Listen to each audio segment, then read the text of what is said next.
Welcome to Software Leaders Uncensored with Steve Taplin. Welcome to Software Leaders Uncensored, where tech leaders drop the filters and just tell it like it is. I'm your host, Steve Taplin, a serial tech entrepreneur, a guy who's launched 30 companies, failed at 20 of those, but scaled 10 of those to success. That roller coaster of a ride I turned into my book called Fail Hard, Win Big, where I teach you how to turn failure into your biggest competitive advantage and how custom software played a defining role in every win I've had. Now I'm the CEO of Sonatify Technology. We are a custom software engineering firm with teams throughout the US and Latin America. And today we have a fun guest out of sunny California, the LA area, Todd Greenbaum. Todd is the president and CEO of InputOne, a phenomenal company. He has been an insurance industry expert, a multi-time CEO. Todd, welcome. Glad to be here, Steve. Thanks for having me on the show. You bet. Todd, if you would, spend a few minutes, take our listeners through the journey of your career. Well, it might be a little atypical from some of your other guests, but my career was not one that I actually chose. It kind of got presented to me. My grandfather started this company 43 years ago. And when I was 16 years old, we were sitting around dinner like we do, having a family dinner on Sunday. And he said to me, "Hey, I'm starting this new company and I need someone to write code for me." He said, "Well, I don't know what this business is. I don't know how to write code, but tell me more."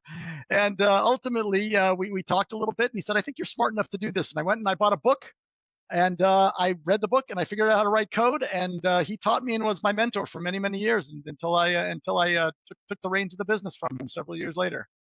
That's insane. And that's awesome. I love it. Now, was your father involved in the business as well? He was not. This was my maternal grandfather. So, well, tell us more about the company. Tell us about InputOne, what you're doing. Sure, happy to do that. So InputOne has been around for 42 years, actually.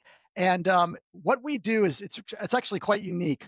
We are involved in the inbound premium side of the insurance industry. Specifically, what that means is any way in which any member of the insurance ecosystem, a retail broker, a wholesale broker, an insurance carrier, can collect money for an insurance premium, we have software and services that handle that. So we cover that entire inbound element of the insurance transaction. And is that whether it's property and casualty or health or life? Is it specific to one side of the industry?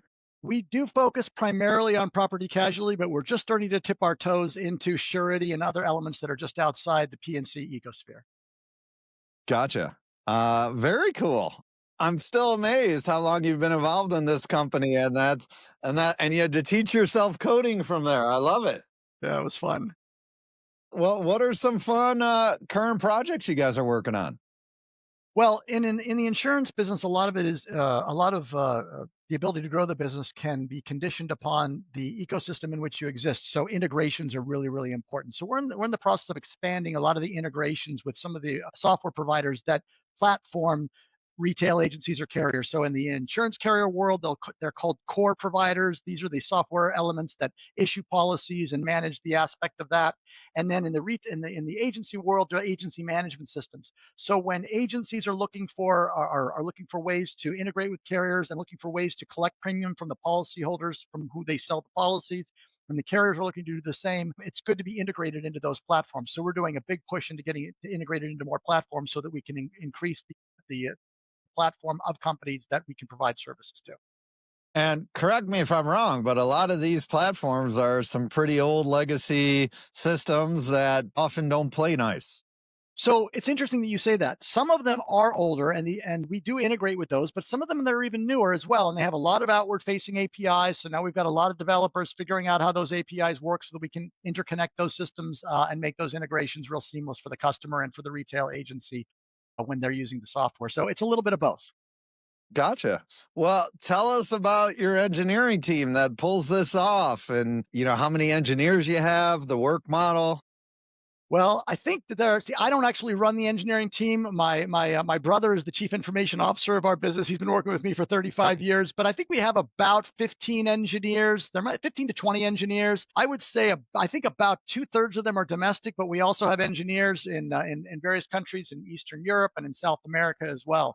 And we're finding some really good luck and some really wonderful people that we're onboarding. So we have a combination of onshore and offshore. And so your brothers, do you have other family members involved in this family legacy Yeah. business? No, we don't. It's just me and my brother. Now we do have a lot of people that have met and gotten married, and their kids and grandkids work for us too. So we do have a lot of family members that work for the business, but my brother and I are the only ones that are part of the founding members. Now, is your brother older or younger than you? What are some brutal lessons in your space that you've learned being involved in this business and how you've attacked them? Well, I think the first brutal lesson that I think you all learn as a CEO is you think that if you just build a great product and do great things, that everything is going to be fine. And the truth of the matter is, we all say people are important, but I don't know that we really learn that lesson until after you run a business for a long, long time. So I would say to you, I didn't have as great appreciation for cultural alignment and how important the weaving of that culture is throughout the entire organization to really make a finely oiled machine run properly. And when we finally figured that out, a lot of that weight and gravity started to become lighter, and we started to become more agile and more successful. And I'm sure, well, the company has evolved for 4 decades now. Are you guys a remote company, hybrid, on site? So we are remote, and it was interesting because we went we were obviously on site prior to COVID, and then we went completely remote in March of 2020. And then we continued to evaluate what we wanted to do and how people might respond to it. And we said, hey, look, we're considering having everyone come back to the office.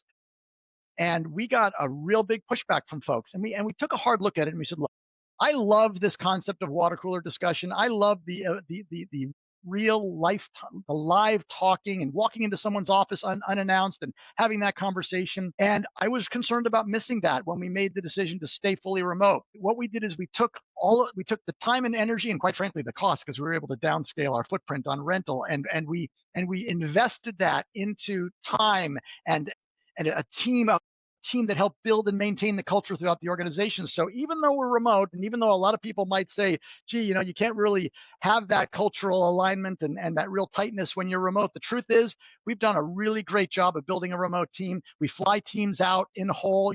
Every team comes to visit the office at least once a year. They have happy hours over teams. And so a lot of our folks have such great appreciation for their ability to have that work-life balance where they can still take care of their kids and do the things that they need to do and still have a really fulfilling career. So I think that we've hit the sweet spot, and we continue to hire folks, and we continue to get great feedback from them about how happy they are with their career path with us. Well, I am a big fan of remote work, and there's definitely positives and negatives to it. But as the CEO and leader of fully remote companies, I have found we have to work 10 times harder to create a culture. That's right. And that's okay, Right. I because agree. there are a lot of benefits to working from home. It is interesting because I think the younger generation is still kind of grappling this. Before COVID, if you were remote and work from home, it was because you were a senior proven leader. You didn't need to be micromanaged, and you had proved your worth to the and productivity of the company. And then, now it's like everybody expects to work from home. And I don't know. If you're just starting your career out, I think there's some downsides to that, because you got to learn corporate culture. You got to network. And so it's definitely an interesting dynamic. Well, you said it right. There's some positives and negatives, and what you need to do is focus on the shortcomings that find their way into the organization as a consequence of remote, and figure out ways to patch those up, fix them, and build bridges. And if you do that successfully, and I think we have done it successfully, you can have a really great environment, even when you have a significant amount of your workforce remote. So your company has been around for 4 decades. Talk us through some evolution of your products and services you've done and how you guys have had to adapt. Yeah, so I had mentioned to you earlier that we manage our software, and our services manage all elements of inbound payments. And there's primarily three ways that insurance premiums get paid. Either someone just writes a check and pays in full, somebody uses an installment plan offered by an insurance company, or they finance a premium, no differently than the way if you would walk into a car dealership and say, I want to buy that car, and they would say, great, how do you want to pay for it? And oftentimes that you finance it with an external finance company.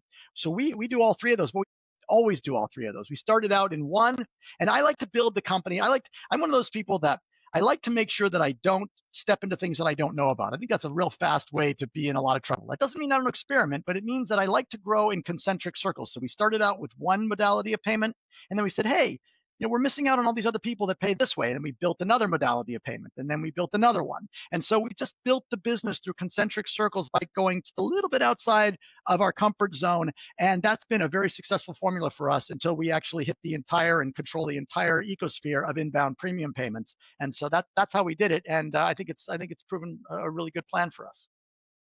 Awesome. Well, what are some of the biggest challenges you're facing right now? Well, even though I think we have a great culture, and even though I've learned about cultural alignment, just trying to continue to find the right people. As your business grows, there is no question that in a service business, it's not like I'm selling coffee cups and I'm largely measured upon the quality of my coffee cups, right? I am measured based upon the quality of the service I deliver and the people that and what is manufactured by that service is people. So just continuing to find the right folks, continuing to make sure that as we bring on groups of people, whether it's 5 new hires or 10 or 15 new hires, that they understand how we operate, that they are excited about what we do, that their mindset allows them to contribute in a positive way. That is the single greatest focus of what we do. Now, obviously, we still want to make sure that we are aligning our vision for what we do with customer expectations. I mean, I think more now than ever, you can't just build something in a silo, right? You have to actually understand what is it that the customer wants. You have to be very, very keen in terms of how the customer sees what it is that you are selling them and really sees the value and delivering that value proposition. So demonstrating that value proposition, I don't know that it's a challenge as much as it is. It's like that's what we aspire to do, to be as great as we possibly can in the evidence of this value proposition and the people that go behind it. That's what I'm really focused on. So we can't have a tech show without talking about AI. Tell us about how, you guys have been integrating AI into your product and your operations, into your consumer experiences. Sure. Yeah. So we are working to incorporate AI first into our telephony system. That's really important because with insurance, you think about a technology company and you think really phone calls, but the truth is in insurance, there's always a need for someone to call and say, I got this document or via email and I don't know what it is or what I'm supposed to do. And because insurance is one of these products that changes and it's confusing and things like that. So getting people to the right human being is really important. In fact, I was on a panel in New York at an InsurTech conference, and they asked me a question about the new generation of folks and what their expectations were. Their expectations are, let me do whatever I can do without talking to you, right? Whether it's on a portal or through a telephone call. But if I need to talk to you, get me to a human being fast. Do not make me sit on the phone forever. So we have AI agents now that listen or that are listening to phone calls. They're putting up suggestions to folks out of our knowledge base so that they can respond to clients faster when they have complex questions, and also helping folks navigate through the phone system with natural language as opposed to key presses and things like that. We're also using AI in code review on the engineering side. That's really helping a lot.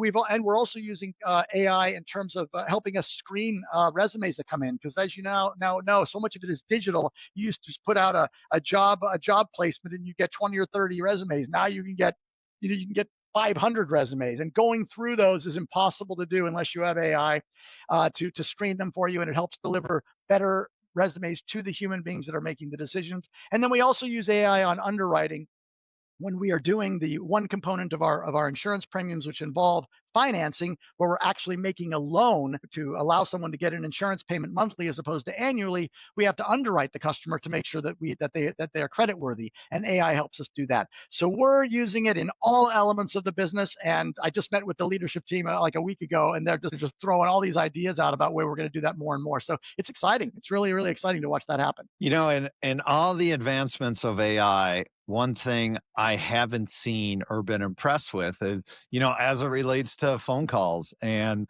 when you're calling in, I think there's nothing more than I hate than calling in and having to deal with an AI agent that can't really answer my question. I don't know, of all the advancements and all the great things, and I'm a big proponent, and maybe I just haven't seen it, but I haven't seen a good AI call technology that hasn't made me want to blow my head off.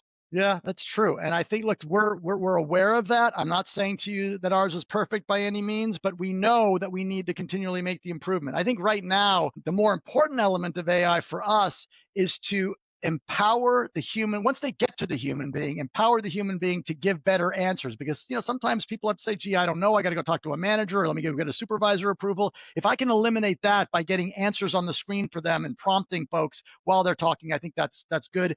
Also, like I said before, the most powerful thing is if they have to speak to a human, get them to someone fast. And that's what, if the telephone system is intelligent enough, it can get someone faster to a human being and reduce that frustration. Where do you see the insurance industry evolving in 5, 10 years from a technology perspective? What's your vision of it? Well, insurance is probably the last vestige of financial services that is digitized, right? So there is still a long way to go. It's funny. I've been probably like you and like all of your viewers, you've been logging into the bank portals for I don't know how long to do what you need to do, and you've been logging into your brokerage account to make trades. But insurance companies still, more than 50% of them still send you your claims payment via a check, right? There's still thousands of insurance companies that send out paper bills and you have to mail. You get the bill and you look at it and you're like, you're telling me there's no link on this to actually make a payment? So it sounds funny, but it's Insurance is totally like the true. IRS. It's true. So there is there's still a meaningful amount of digitization that we have to push through the pipe to get the insurance industry caught up with the rest of the financial services, ecosystem. But in addition to that, I would say that insurance is going to start to be embedded into things, right? They've already even talked about that. Like if you rent a Bird scooter, they're saying, okay, how can I buy micro units of insurance so that I've got physical damage insurance, or I've got the insurance for myself in case I fall off this Bird scooter and injure myself, right? So it can be built into the payment. When you ride in an Uber, maybe you need to have some insurance for your personal liability. When you step into an Uber, there's all sorts of things that can be done. Insurance can be tacked into. The first time they ever did it was when they started adding property mortgage insurance onto your mortgage payment, right? That was decades and decades ago. That's the kind of thing about insurance being embedded. And I think with the gig economy and people buying services in little pieces, some of those services make sense to be insured because casualties and perils can happen even when you buy these micro products, 15-minute, 20-minute, 30-minute increments. So I think we're going to see more of that as well. So let me ask a dumb question on that. Examples you said were like the scooters and rideshare like Uber and Lyft. Now there is insurance by the company, by the drivers, and those type of scenarios. But so you're talking about additional insurance for the other side. Is that right? Yeah, that's true. I mean, if I rent a Bird scooter and I go drive it into a car accidentally, right? So maybe Bird has property damage on its scooter. Maybe they've got liability insurance in case someone decides that even though I was the one at fault because I drove the scooter into the car, well, Bird has deep pockets. So maybe I'll go sue them and see if I can get some damage done. But what about me personally?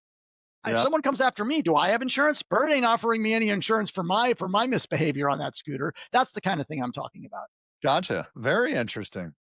What have been the pros and cons of being in a family legacy business? Well, it's funny. My brother says to me all the time. He says, "You know what, Todd? We we we only disagree on about 2% of everything, but when we do, we really disagree. So the good news is we agree on 98% of everything, but the 2%, we got to battle it out. And so that's I would say that's really the only thing. But maybe those are healthy discussions. Sometimes they can get a little more. Sometimes they can get a little more energetic. But generally speaking, Steve, I've had a very good experience. A family business has not been anything that's really been a deterrent for us to grow the business and create a really great environment for all of our employees. And have you guys stayed family owned, or have you looked at routes to, bring in outside investors and private equity to as part of an expansion? As of right now, we're 41 years bootstrapped. So we have not brought in any outside capital. It's something to think about. I mean, listen, I've seen a lot of my competitors bring in capital and then grow exponentially. So we've grown pretty darn well, but it's something to think about. So let's just say that it's on the mind and very potentially on the horizon somewhere. And there's definitely pros and cons to that. I talk about this in my book. A lot of people think it's glamorous raising money, other people's money, working with venture capital and private equity companies. And there's a lot of positives to it, but you change the whole dynamic.